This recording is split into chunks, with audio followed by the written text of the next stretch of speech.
First Press fam. I was talking to Matt the other day and Jason, and they asked if I would do one of our devotions. So I wanted to come to you today and just share a few words. Matt said, look, I think it'd be an interesting topic to talk about your faith in politics. And so just wanted to share with you a few thoughts that typically run through my mind and try to really keep myself grounded in the Word also and the faith that I have and what role that plays in my life as your Secretary of State. So kind of go back to where it all began, and I remember accepting Christ when I was 7 years old. I was in the driveway of my grandmother's house with my dad in a car, and kind of prayed with him and accepted Christ into my life. And so from then, everything else kind of worked its way out. My dad's a pastor, as many of you know, and my wife's dad's a pastor. So I'm a preacher's kid, and not your typical preacher's kid. I was actually one of the good ones. My sister, she was the black sheep. Don't tell her I said that, but she's really a good person.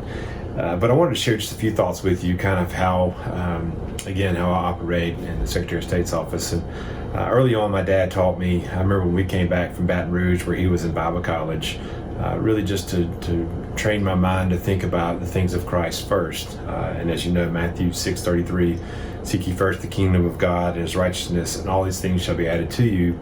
It was kind of one of those things that you're taught as a young Christian, and the importance of that and putting that into play in your life. And I remember when I was at Calmer Junior High, I was getting out one day, and I think it was just before football practice, and my dad would love to drop me off in the church van, so that was pretty fun.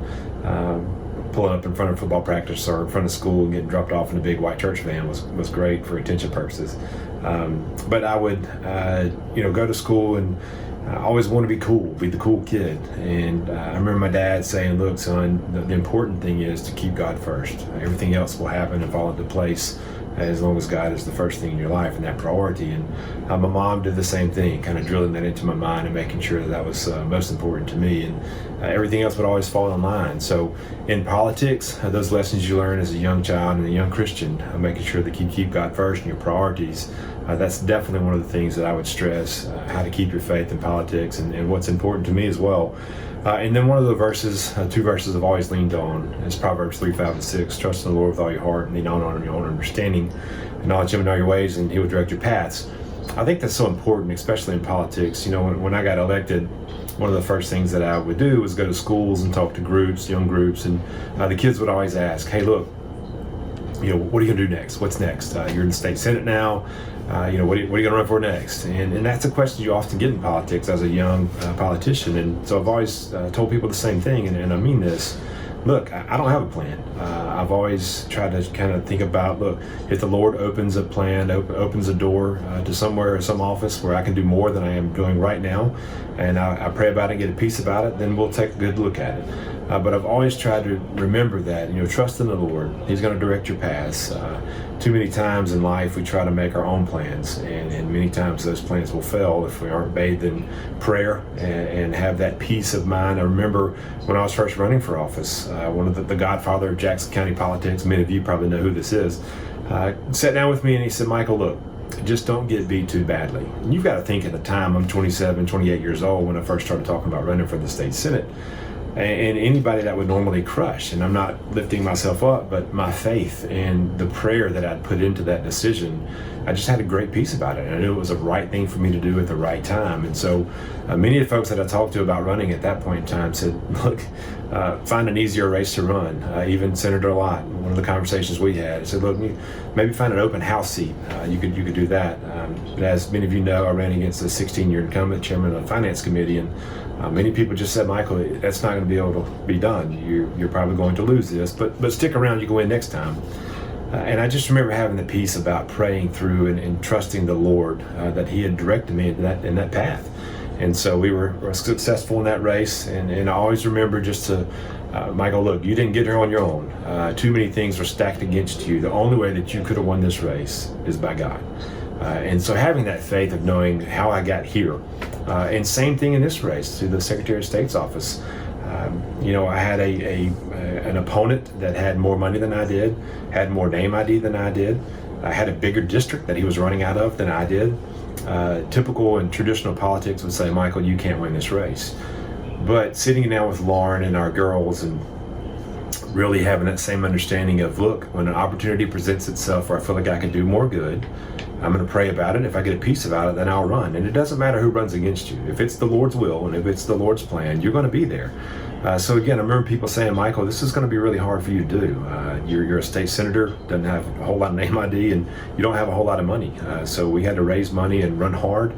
But again, I got that same peace where I felt like, Lord, if this is your plan, then I'm going to be all right. And I never once fretted about losing. And I mean that. Not to lift myself up or pat myself on the back, but I felt like the Lord had given me a peace about what I was doing. I remember we didn't have an opponent until just shortly before the deadline. And Lauren called me one day, or called me that day once the announcement came out and everybody started talking about it, and it was, all the political rage. Well, Michael's got an opponent now and he's in trouble. And she said, well, are you scared? And I said, Lauren, I'm not. I'm just not scared. I feel like this is something the Lord has laid on my heart.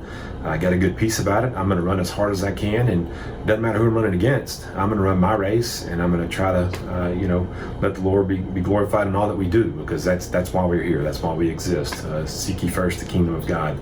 Put Him first. Trust in the Lord with all that you have, and He's going to direct your path. So those are a few of the things that I always remember. And then lastly, and this is one of the ones I love, and in politics a lot of times things get sideways and you get political nemesis, or folks that you're always kind of butting heads with, and you always kind of want to strike at them from time to time, just out of selfishness, or out of maybe you lose your faith for a couple of seconds or two.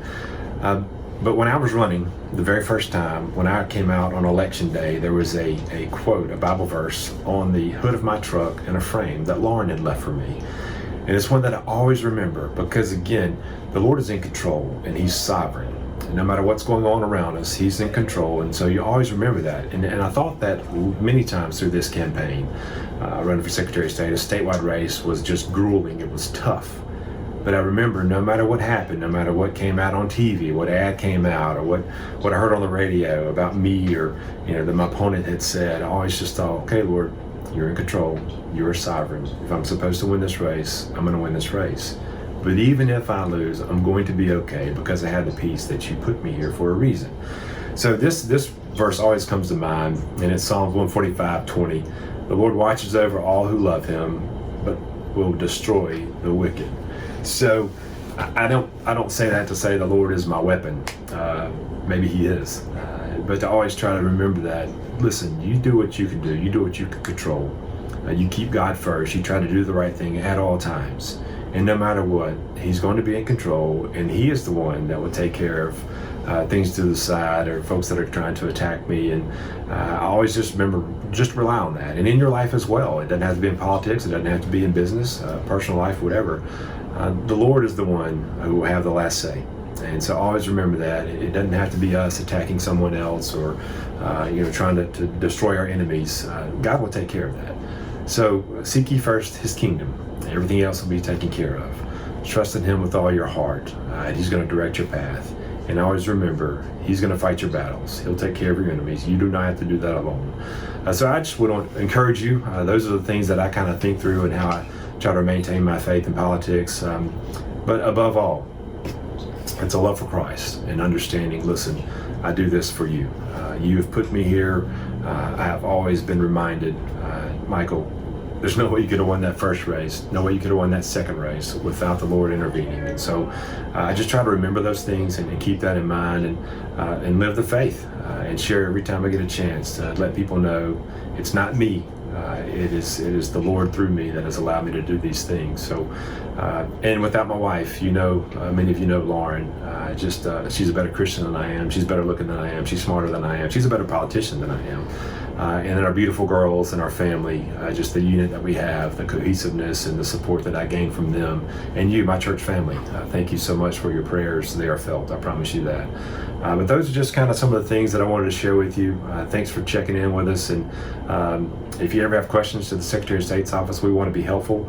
I want to be here and serve Mississippians and serve them well. So that's my job. Make sure you keep me grounded when you see me at church. Ask questions whenever you want to. Matt and Jason, thank you for the great work you do as our pastors. I love you guys. Thank you so much. Look forward to seeing you soon.